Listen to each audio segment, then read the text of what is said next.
remember this, that in every failing, there is winning. In every falling, there is rising. And in every frustration, there is a celebration. Inaanyayahan po tayo ng Diyos sa pamamagitan ng sulat ni San Pedro. Pinapaalala sa atin ng apostol ng Panginoon. Sabi po niya, count it as a blessing that you undergo trials and sufferings for God. Pag ikaw ay nakakaranas ng pagkabigo, pag ikaw ay nakakaranas ng sakit, pag ikaw man ay dumadaan sa paunti-unting kamatayan, huwag kang malungkot, matuwa ka. Yan ay pagpapala. Treat your little debts. Treat your problems. Treat your failures as a grace from God. Amen? Marami po tayong mga kababayan, homesick sa ibang bansa. Di lang po isang trabaho, minsan 3 trabaho, minsan po 3 oras lang ang tulog nila. Pero kahit na sila'y nangungulila, yung kanilang nararanasan na hirap, yan naman po ang nagiging instrumento ng kabuhayan ng kanilang mga pamilya dito sa ating bansa. Amen? Kung man kayo ay sawang-sawa na sa pagbabayad ng utang, huwag mong kakalimutan yung feeling na yan, yung sawa ka na, yung ayaw mo na, yung parang gusto mo nang sumuko. Kasi yan ay ang iyong motivation. Yan ang magtutulak sa iyo para malampasan mo at huwag ka nang bumalik sa pagkabaon, sa pagkautang. Amen? Marami po sa inyo, alam ko, mga nanunood natin mga kapatid, ang may sakit, gustong pumunta sa simbahan, hindi magawa. But also count your sickness as a blessing. You may see it as a great failure in your part, in your body. But where you fail bodily, you can triumph and win spiritually. Isa po sa mga talagang malalim, matatag, masipag na nananalangin, nagdarasal, ay ang mga may sakit. Minsan ang Diyos pinapakintulutan ka na magkasakit. Para saan? Kasi gusto niyang mas lumapit ka sa Kanya. Amen?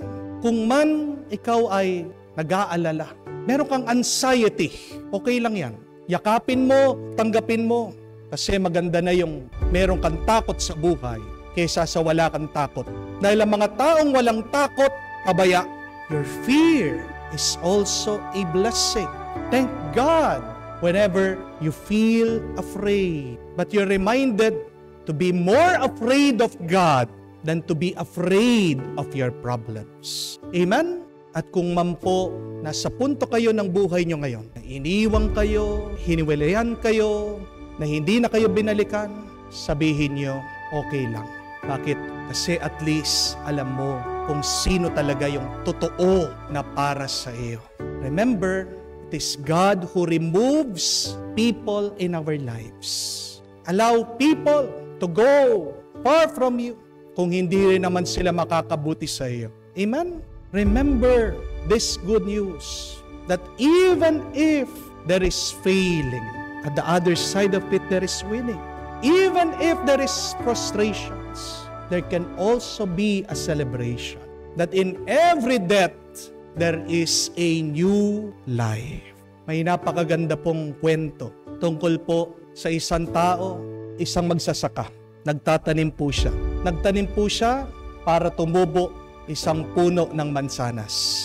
At araw-araw pinagdadasal niya sa Diyos na tumubo at mamunga ang kanyang tinanim. At tapat ang Diyos, mga ilang linggo, nakita niya paunti-unti na umusbong. Ilang taon, nagtitiis ang taong ito hanggang lumaki ang puno. At nung tutubo na, lilitaw ng unang bunga ng kanyang halaman. Alam niyo po nangyari? Biglang dumating ang bagyo. Napakalakas ng hangin. Tinangay po itong puno na binabantayan, iningatan, diniligan ng taong ito. And the man was so sad, disappointed. Galit na galit siya sa Diyos. Kaya sabi niya, Lord, nagpagod ako, pinagdarasal ko naman, naniniwala ako sa iyo. Bakit tinayaan mo na dumating ang bagyong ito? Inalis mo itong aking pinagpaguran. Hindi po sumasagot ang Diyos. Hanggang pagkatapos po ng ilang linggo, nakita po nito magsasaka. Doon sa kanyang lupain, napakarami pong sumusulpot lumalaki na halaman. Yung po palang hangin, tinangay ang halaman at kinalat lang yung bunga itong puno. Ang Diyos nagtanim, hindi lang isang puno, kung hindi marami para dito sa magsasaka. At dito po naintindihan ng tao ang mas magandang plano ng Diyos. Remember the words of God through the prophet. My ways are not your ways. Ang pamamaraan ko ay hindi nyo pamamaraan. Kaya nga, hindi man natin maintindihan, maniwala pa rin tayo. Because what is faith? It is believing the unbelievable. It is trusting God that He can do the impossible. Ang pinaka-imposible na ginawa ng Diyos ay mula sa kamatayan, umusbong nagkaroon ng buhay. Ano pa yung iyong problema? Sandali lang yan para sa Diyos. Kaya nga itanim natin ang mabuting balitang ito. Yan ang magbigay sa atin ng panibagong tuwa, mas malalim na pananampalataya, pag-asa na magpapalakas sa atin sa ating paglalakbay dito sa buhay hanggang marating natin ang buhay na walang hanggan kasama ang Diyos.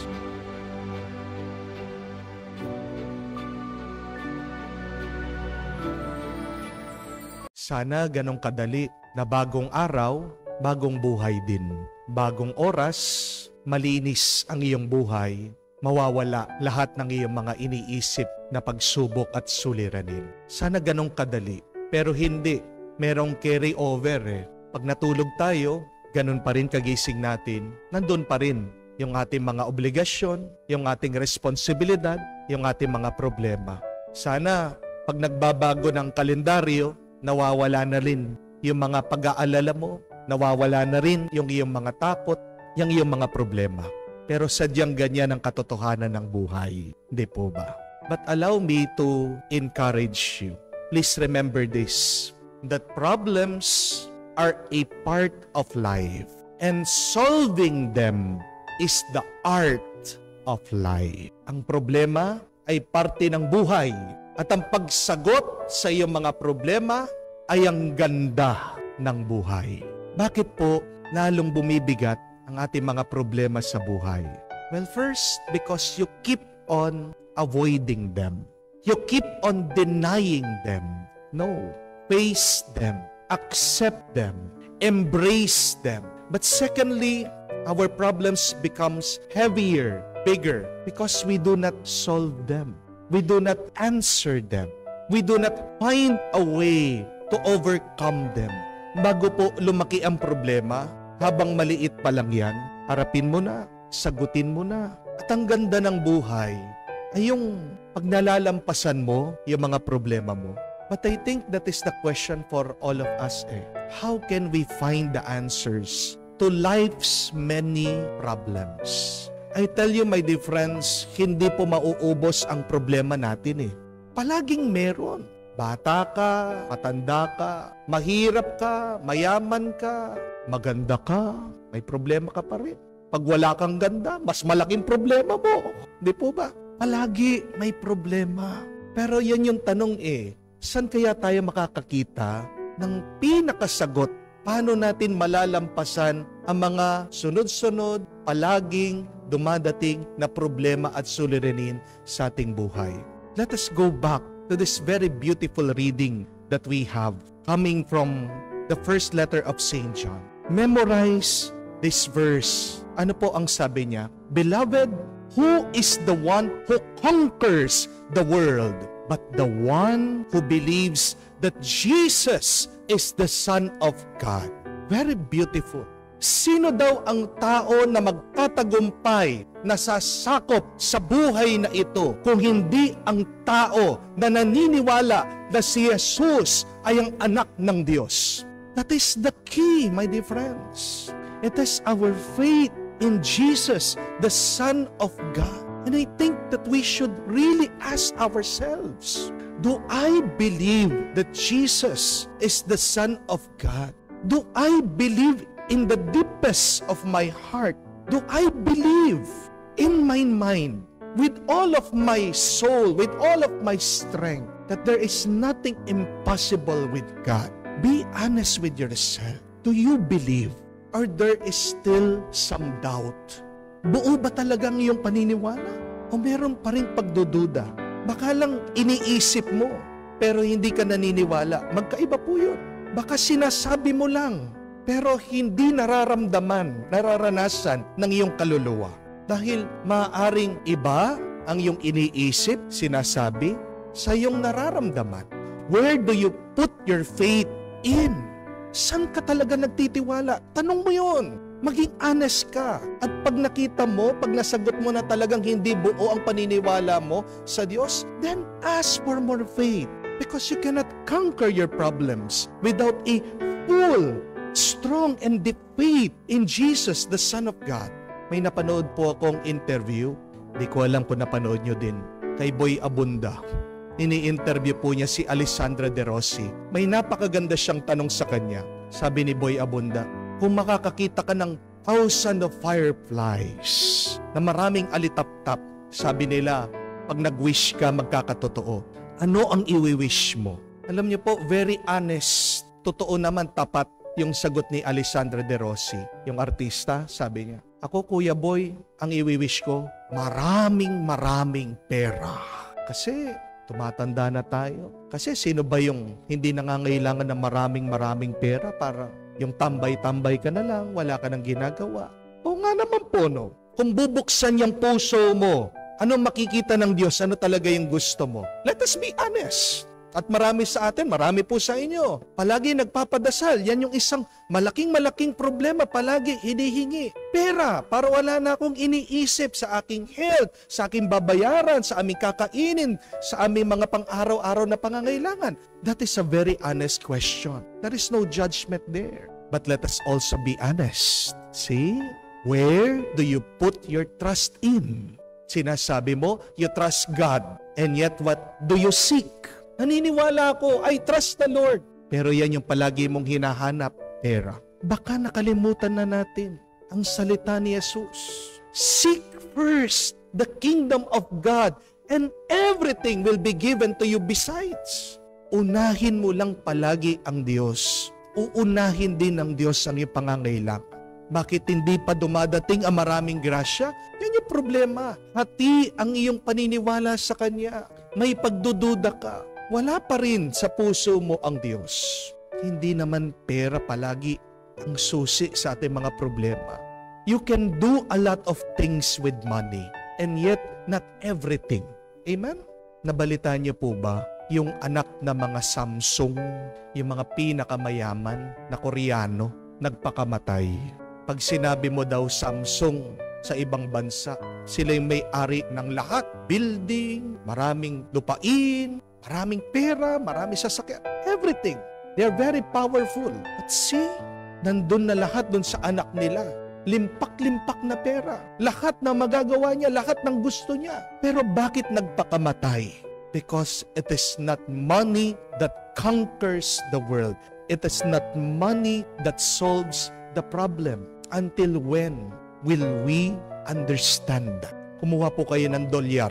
Makikita nyo sa pera ng mga Amerikano. Buti pa doon pinapaalala sa atin. Ano yung nakasulat? In God we trust. Nasa pera nila yun. Sana sa pera din natin, no? Maisulat yun. In God we trust. Who do you trust? And why should we trust God? Ano pang sabi ni San Juan? Because in God we have life. And John ended his letter by saying that with God, He gives us eternal life. Hindi lang po buhay, pero buhay na magpasawalang hanggan, buhay na puno, buhay na umaapaw. How do we receive that? Please, put your whole trust in Jesus, the Son of God. So bawat umaga po, and throughout the day, let this be our beautiful prayer to strengthen us, to encourage us, to give us life. Say, Jesus, I trust in you. As you wake up, pagising mo sa umaga, habang hinahawakan mo yung puso mo para nilalagay mo sa puso mo, sabi mo, Jesus, I trust in you. May sakit ka, san man yung parte ng iyong katawan na kumikirot, may sakit, hold that, pray, say, Jesus, I trust in you. Kung litong-lito ka, hawakan mo muna yung ulo mo. And then say, Jesus, I trust in you. Asking for enlightenment, Jesus, I trust in you. Walang pera yung wallet mo. Marami kang utang. Sige, hawakan mo yung wallet mo. Sabihin mo, Jesus, I trust in you. At pagkatapos ng araw, wala pa rin kasagutan ang iyong problema. Say that repeatedly hanggang makatulog ka. Gawin mong pampatulog yan. Yung panalangin na yan, ulit-ulitin mo, Jesus, I trust in you. Do you trust Jesus? Let us pray and hope so that we can overcome our problems. Alam niyo po bang pinakamabilis sa paraan para maging masaya? What is the quickest and easiest way to be happy? Ito po, yung tingnan mo sa buhay mo kung ano yung meron ka. To see and appreciate what you have. That is the quickest and easiest way to be happy. And what is the easiest way to be sad? Ano yung pinakamabilis at madaling paraan para naman maging malungkot? Yung tingnan mo sa buhay mo, yung wala. When you're trying to find what is missing in your life, you will be sad and miserable. Ang kasabihan, happiness is not having everything, but happiness is being thankful for everything in your life. So the question is, are you thankful for what you have in your life? Have you looked around at your life? And have you been grateful for these things, for the people that you have, the experiences that you have undergone?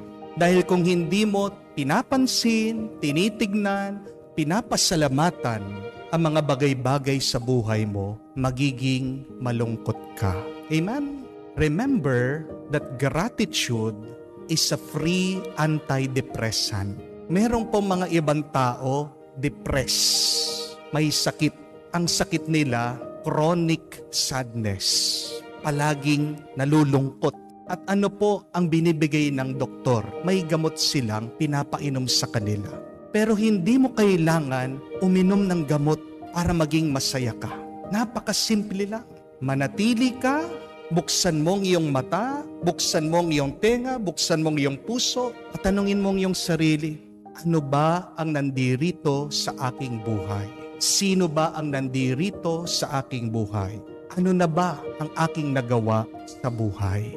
See, Jesus was also doing this in the gospel. He was listing his accomplishment, and Jesus was praying over them to the Father. Jesus was presenting them to his Father. Sabi niya, I have glorified your name. I have finished the work which you gave me to do. I have proclaimed your name to men. I have given them your word. Kaya nga masaya ang ating Panginoon kasi meron siyang natapos sa mga pinapagawa ng kanyang Ama. Oo, marami pang kailangan gawin eh. Hindi pa talaga tapos ang misyon. Hanggang ngayon, tinutuloy natin ang misyon na iniwan ng ating Panginoon. Pero hindi ibig sabihin, dahil meron pang kulang, hindi ka na magpapasalamat. Oo, may kailangan pang gawin, pero tandaan mo, may nagawa na. At ang tanong, nagpasalamat ka na ba doon sa natapos na? I want you to remember this, my dear friends. That you should not wait for everything to be perfect, for you to be grateful. But please, be grateful, and then everything will be perfect. Ang taong palaging nagpapasalamat, anong karanasan niya? Karanasan na masaya dahil ganap, may nakompleto na.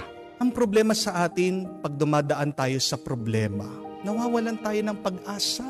Our problems make us hopeless. And what does hopelessness mean? Anong ibig sabihin ng walang pag-asa? You do not see any way forward. Di po ba? Kaya nga sinasabi ng iba, wala na po talaga, Father eh. Wala nang solusyon, wala nang magawa. When you are hopeless, you are blind to the future. Bulag ka sa paparating. Bulag ka sa pwedeng gawin. Anong kailangan gawin? Anong pwedeng gawin pag ikaw ay walang pag-asa, maraming problema, manatili ka muna at pwede kang lumingon at tignan anong nangyari, ano nang nagawa mo, ano nang natapos mo. Remember that, my dear friends. When you cannot see any way forward, just remain where you are and look back. Look back at what you have accomplished in your life. Because many times, we thought that we would not survive our problems. But look, here we are, still alive, surviving, breathing, and thriving. Maraming beses, kala natin, mamamatay na tayo sa mga problema. Maraming beses, gusto natin sumuko, pero tingnan mo naman, hanggang ngayon, nandiyan ka, hanggang ngayon, buhay ka, hanggang ngayon, nagpapatuloy ka. Paano posible yon? Walang iba ang tumutulong kung hindi ang Diyos. Nagtutulak sa iyo, nagpapalakas sa iyo ay ang kanyang grasya. Count your blessings. Look at your accomplishments. Do not be in despair. And thank God for those accomplishments. You will become happy. Tignan niyo po, napakarami dyan. Yung magjojowa, yung mga in relationship, di ba? Palagi nag-aaway. Palagi sasabihin, break na tayo. Ilang beses sinabi na, wala na tayo, wala na talaga. Pero mga ilang araw lang, ilang linggo, babalikan na naman. Di po ba? Ilan na ba yung mga sinasabi na, wala na talaga, wala nang pera, daming utang. Pero nababayaran naman ng mga utang. Di po ba?